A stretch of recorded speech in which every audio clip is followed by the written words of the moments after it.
Hi guys, good morning. मैं धीरज कुमार। तो guys आज हम देखने वाले हैं क्लास 10th की मैथमेटिक्स चैप्टर हमारा 3 2 4 वाला रैखिक समीकरण चल रहा है। और जिसमें हम लोग गाइस प्रश्नावली 3 का ई कर रहे हैं। और इसमें हम लोगों ने सवाल नंबर 6वां तक कर लिया था। और आज देखने वाले हैं सवाल नंबर 7वें में। सवाल नंबर 7वें में एक आ जा रहा है कि 6/x+y और -7/x-y = 3। यहाँ पर पहला समीकरण ये दिया जा रहा है। और दूसरा समीकरण आपका दिया जा रहा है 1/2 और ब्रैकेट में x+y और -1/3 और ब्रैकेट में x-y = 0। और यहाँ कामा करके ये भी लिखा जा रहा है कि x धन y नॉट इक्वल 0, मतलब x धन y दोनों की जो वैल्यू होगी x और y की जो चर राशियाँ लिखी जा रही हैं इन दोनों का जो योग होगा वो 0 के बराबर नहीं होना चाहिए। या इन दोनों चर राशियों का जो आपका सब्ट्रैक्ट होगा यानी घटाने पर जो वैल्यू होनी चाहिए इसकी वो 0 के बराबर नहीं होनी चाहिए। तो चलिए गाइस हम लोग इस सवाल 7वें को देखते हैं। तो गाइस इसमें हम इस प्रश्न को करने के लिए करेंगे क्या, और आप देख पा रहे प्रश्न जो दिया जा रहा है। तो यहाँ पर देखते हैं कि समीकरण नंबर 1 में जो 6/x+y करके दिया जा रहा है और समीकरण नंबर 2 में यहाँ पर 1/x+y करके दिया जा रहा है। यह हमारा जो पहला पद करके है यहाँ पर 1 या यहाँ पर 6 लिखा हुआ है, अंश में 6 लिखा जा रहा है। हर में x+y है और इसमें भी आपका अंश में 1 लिखा जा रहा है और हर में x+y करके लिखा जा रहा है। तो हम यहाँ से कर सकते हैं कि समीकरण नंबर 1 और समीकरण नंबर 2 में दोनों ही प्रथम पद देख पा रहे हैं, उसकी हर की वैल्यू x+y करके दी जा रही है। और यहाँ पर अंश 1 है, यहाँ पर 1 नहीं लिखा जा रहा, तो हम इसे इंटू 1 करके लिख सकते हैं।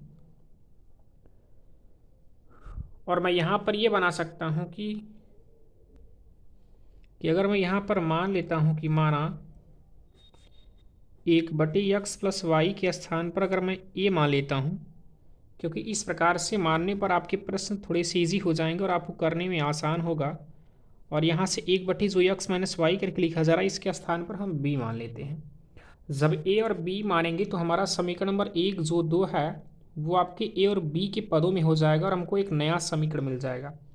तो देखिए यहाँ पर लिखा जा रहा है क्या 1/x+y, इसके स्थान पर मैं a लिख सकता हूँ। अगर मैंने a लिख दिया और इसके बाद यहाँ पर इसका गुणांक 6 है तो इस गुणांक 6 को मैं यहाँ पर 6 को सामने लिख देता हूँ, फिर माइनस से माइनस कर लीजिए। यहाँ 7 है, 7 और यहाँ इंटू 1 कर सकते हो और 1/x-y के स्थान पर आप b रख सकते हैं, तो यहाँ b लिख सकते हैं और बराबर 3। आपको एक नया समीकरण a और b के पदों मिला और इसे आप एक ही समीकरण मानिए। और उसी प्रकार आप इसको भी हल करना चाहें तो देखिए यहाँ से 1 मैं 1 कर सकता हूँ और 1/2 को मैं अलग कर देता हूँ। अगर मान लीजिए 1/2 यहाँ हो जा रहा है, इसके बाद 1/x+y और 1/x+y के स्थान पर a लिख सकते हैं, तो आप यहाँ a लिख सकते हैं। और माइनस से माइनस करने के बाद आप 1/3 यहाँ पर 1 गुणे 1 अपने इच्छानुसार कर सकते हैं, क्योंकि 1 का 1 ही होगा। और 1/3 को आप इस तरह बाहर कर दीजिए और बच रहा आपका 1/x-y, तो 1/x-y के स्थान पर आप b लिख सकते हैं। और बराबर इधर से आप देख पा रहे हैं कि आपका 0 दिया जा रहा है, तो आप 0 लिख सकते हो। और यहाँ से 1 ये भी अंश में है, ये भी अंश में, तो आप a/2 चाहे लिख सकते हो, चाहे आप ऐसे भी लिखा सकते हो, कोई दिक्कत नहीं है। यहाँ पर भी आप b/3 = 0 कर सकते हो। ये रहा आपका समीकरण नंबर 2। अब यहाँ से गाइज हम समीकरण नंबर 1 और 2 को किसी भी विधि द्वारा, मतलब विलोपन या प्रतिस्थापन विधि द्वारा मैं a और b का मान ज्ञात कर सकता हूँ। और यदि मैं यहाँ पर विलोपन विधि द्वारा करना चाहूँ तो वो भी सही होगा आपके लिए। अगर आप प्रतिस्थापन विधि द्वारा करना चाहेंगे वो भी सही होगा। तो हम यहाँ पर करते क्या हैं, प्रतिस्थापन विधि हल करते हैं। देखिए समीकरण नंबर 2 को हम प्रतिस्थापित कर देते हैं। समीकरण 2 को प्रतिस्थापित करने पर यदि हम समीकरण 2 को प्रतिस्थापित कर रहे हैं, समीकरण नंबर 2 है a/2 माइनस b/3 = 0। और ये माइनस b/3 को पक्षांतर कर देंगे तो क्या हो जाएगा, प्लस में आपका b/3 हो जाएगा। और यहाँ से हम a का मान ज्ञात करने के लिए करेंगे क्या, अगर मैं इस 2 का गुणा अगर मैं तिर्यक इस तरफ कर देता हूँ तो हो जाएगा a बराबर 2 का गुणा b में करेंगे 2b और बटे 3 हो जाएगा। तो इसके स्थान मतलब b a के स्थान पर मैं इतना लिख सकता हूँ, इस समीकरण नंबर 3 मान सकता हूँ।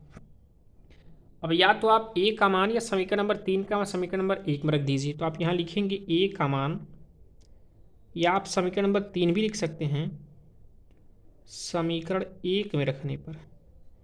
समीकरण नंबर 2 में आप इसने ही रखेंगे गाइस, क्योंकि आपने समीकरण नंबर 2 से ही ए का मान याद किया है। तो यहाँ से हो जाएगा 6 और यहाँ ए लिखा जा रहा है, इस ए के स्थान पर लिख सकते हैं क्या 2b और बट्टे 3 लिखा जा रहा है। माइनस ए माइनस 7b कर दीजिए और बराबर आपका 3। यहाँ से 3 1 का 3, 3 दूनी 6, 2 कट जा रहा है। यहाँ से 3 दूनी 6, 2 मिल रहा है और 2 का गुणा 2 में करेंगे, 2 दूनी 4b और माइनस 7b बराबर 3 हुआ। 7b में से 4b घटाएंगे तो माइनस आपको मिल जाएगा 3b बराबर 3। ये 3 से 3 कट जाएगा। b बराबर आपको गाइस मिलेगा कितना, -1। यदि b का मान -1 मिला, अब a का मान आप ज्ञात करने के लिए, ए का मान ज्ञात करने के लिए आप इधर से करने क्या, बी का मान समीकरण नंबर या तो आप 3 में रख सकते हो या समीकरण नंबर आप 2 में रख सकते हो। तो आप यहाँ लिखेंगे समीकरण नंबर 3 में रखेंगे तो ज़्यादा बेहतर आपके लिए होगा। समीकरण 3 में रख दीजिए, लिखेंगे बी का मान समीकरण 3 में रखने पर यहाँ से आपको ए का मान मिल जाएगा। तो ए बराबर ध्यान दीजिएगा यहाँ 2 और गुणे ए करके बी करके लिखा जा रहा है। बी का मान अभी आपने -1 निकाला और बटे 3 हो जा रहा। तो यहाँ से ए बराबर मिल जाएगा 2 1 का 2 -2 और बटे 3। अब यहाँ से ए का भी मान आपको मिल चुका है -2 बटे 3। हमें इस प्रश्न में यक्स और वाई के पदों में हमारा प्रश्न दिया जा रहा था, तो हम यहाँ से यक्स और वाई का मान ज्ञात करने वाले हैं। तो देखिए गाइस, हमने यहाँ से ए बराबर -2 बटे 3 ज्ञात किया। अभी मैंने इसके पहले प्रश्न में आप देख पा रहे होंगे कि यहाँ से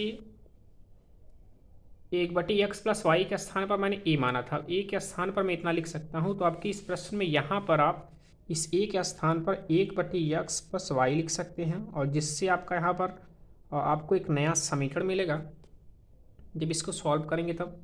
अब देखिए यहाँ से तिरिया गुणा कर देते हैं। -2 का गुणा अगर आप यक्स में करेंगे तो मिलेगा -2x और ये प्लस और ये माइनस माइनस हुआ। वाई का गुणा 2 में करेंगे तो 2y मिलेगा और बराबर 3 1 का 3। और यहाँ से आप देख पा रहे हैं कि आपको एक समीकरण नंबर 4 मिल जा रहा है। इसे आप समीकरण नंबर 4 मान सकते हैं। और ऐसे ही आप b बराबर यहाँ से मान निकाल चुके हैं। b बराबर -1 मिल चुका है और b के स्थान पर आपने माना था क्या, या 1 बटे एक्स माइनस वाई के स्थान पर आपने b लिखा था, तो b के स्थान पर आप ये लिख सकते हैं बराबर -1 बटे 1 कर सकते हो। और यहाँ से हम तिरिया गुणा करेंगे तो -1 इसमें गुणा करेंगे तो -x और ये माइनस माइनस आपका प्लस y और बराबर इसका गुणा इसमें करेंगे तो 1 1 का 1। ये समीकरण नंबर आपको 5 मिल जा रहा है। अब आप समीकरण 4 और 5 को अगर हल करेंगे तो जिससे आपको x और y का मान मिल जाएगा। अब यहाँ समीकरण 4 व 5 सी। अब समीकरण नंबर 4 हमारा दिखाया जा रहा -2x और -2y और इक्वल टू यहाँ आप 3 कर सकते हो। और समीकरण आपका 5 जो लिखा जा रहा है गाइज वो है क्या, -x और प्लस y और इधर से आपका बराबर 1 करके लिखा जा रहा है। तो यहाँ हम अगर विलोपन या प्रतिस्थापन जो भी आपकी इच्छाएं कर सकते हो। यदि मैं यहाँ प्रतिस्थापन न कर विलोपन करना चाहूँ तो देख सकते हैं आप यहाँ पर इस x का गुणांक -2 है तो -2 का गुणा इसमें कर दीजिए। इस x का गुणांक -1 है और इस -1 का गुणा आप इसमें कर दीजिए। करने पर आपको क्या मिलेगा, -1 का गुणा -2 में करेंगे, पहले माइनस माइनस आपका प्लस हो जा रहा है। 1 का गुणा 2x में करेंगे 2x ही मिलेगा और ये माइनस और ये माइनस माइनस माइनस प्लस हुआ। 1 का गुणा 2y में करेंगे तो 2y और बराबर ये माइनस और ये प्लस प्लस माइनस माइनस और 1 3 3 हो जाएगा आपका। इसके बाद अब यहाँ पर भी कर सकते हो, ये माइनस और ये माइनस माइनस माइनस प्लस और 2 का गुणा 1 में करेंगे 2 हो जाएगा और यहाँ से x बच रहा है, x नोट कर लीजिए। और ये माइनस और ये प्लस प्लस माइनस माइनस 2 का गुणा y में करेंगे तो आपको 2y मिलेगा और बराबर है। बराबर करने के बाद -2 का गुणा +1 में करेंगे प्लस माइनस माइनस 2 1 का 2 और यहाँ से हम चिन्हों का परिवर्तन करने के बाद x का मान ज्ञात कर सकते हैं। प्लस का उल्टा माइनस, माइनस का उल्टा प्लस और ये प्लस माइनस का उल्टा प्लस, ये कैंसिल आउट हो जाएगा।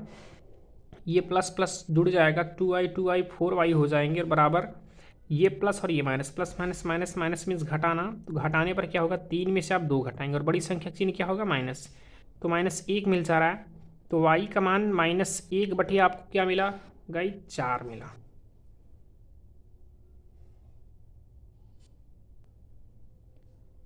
y का मान इधर से आपको -1 बटे 4 मिल चुका है। यदि आप x का मान ज्ञात करना चाहते हैं तो y का मान आप समीकरण नंबर 5 या 4 किसी में भी रख सकते हैं जिससे आपको x की वैल्यू मिल जाएगी। तो यहाँ आप दिखा सकते हैं कि y का मान समीकरण आप रख दीजिए 5 में। तो समीकरण नंबर 5 में रखने पर समीकरण नंबर 5 क्या है, माइनस यक्स और प्लस वाई बराबर 1, और यहाँ से वाई का मान अगर आप रखेंगे तो और यहाँ मिल जाएगा -1/4 और बराबर आपका 1 हो जाएगा। और ये मिलेगा माइनस यक्स बराबर, ये प्लस माइनस माइनस माइनस 1/4 उस तरफ जाएगा तो आपका ये प्लस माइनस माइनस हो जाएगा, माइनस जब इस तरफ जाएगा तो प्लस होगा, तो प्लस आपका इधर से 1/4 हो जाएगा। और माइनस एक्स बराबर 4 1 का 4, और यहाँ बटे कर दीजिए कि का 1 4 1 5 5/4, ये -1 इस तरफ गुणांक है बटे में आ जाएगा, तो यक्स बराबर -5/4 आपको मिल जाएगा। तो यहाँ से आप यक्स की वैल्यू दिखा सकते हैं कि यक्स की वैल्यू आपको मिल जाएगी कितना,